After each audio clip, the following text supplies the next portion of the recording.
If you've come out of a relationship and you have no self-love or self-worth, there is a high chance that you have actually been in an abusive type of relationship. And you don't even know it. Why don't you know it? Because someone that is really good at being a narcissist or using manipulation tools such as gaslighting have actually chipped away at your self-worth. They have made everything out to be your fault. They have twisted the perception so that you actually believe them and think, okay, everything that went wrong in our relationship was my fault. So you feel that you are unworthy. You caused everything without even realizing that you were actually in an unhealthy relationship in the first place, that no one should be stripping back your self-love or your self-worth. But you also needed to have boundaries in place. So when we come out of this kind of relationship, so often people think, okay, I've got no self-love.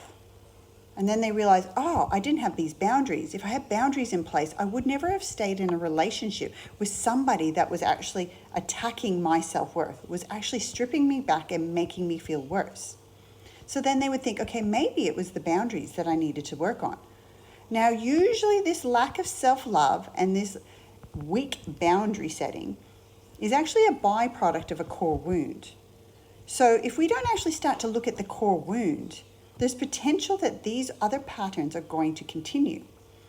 Other byproducts of this core wound is people pleasing. So that could be possibly a reason why you didn't have boundaries, but it's still a byproduct. Anxiousness or an anxious attachment style, right? So when we're anxious, we question everything. We question our future, and we're always seeking somebody else's opinion, such as people pleasing. But they are byproducts. Now, understanding this, when we come out of such a relationship and we are so lost in ourselves and have such low self-esteem, we have no confidence. We have no clarity. We don't know which direction to go in. And this is why it's really important to find a healer or a transformational coach that works in these fields, that understands what these core wounds commonly are and what are the byproducts of these, so that somebody can actually start to work on that core wounding and understand how all these things interweave so that you can actually start to fix the foundational problem and then start to build yourself up from that place with your self-love, your boundaries, stopping the people-pleasing, starting to work on your anxious attachment style, all those things. So it's really, really important to find somebody to guide you, because when we've come out of these situations, we are confused. We are lost. We don't know where to go.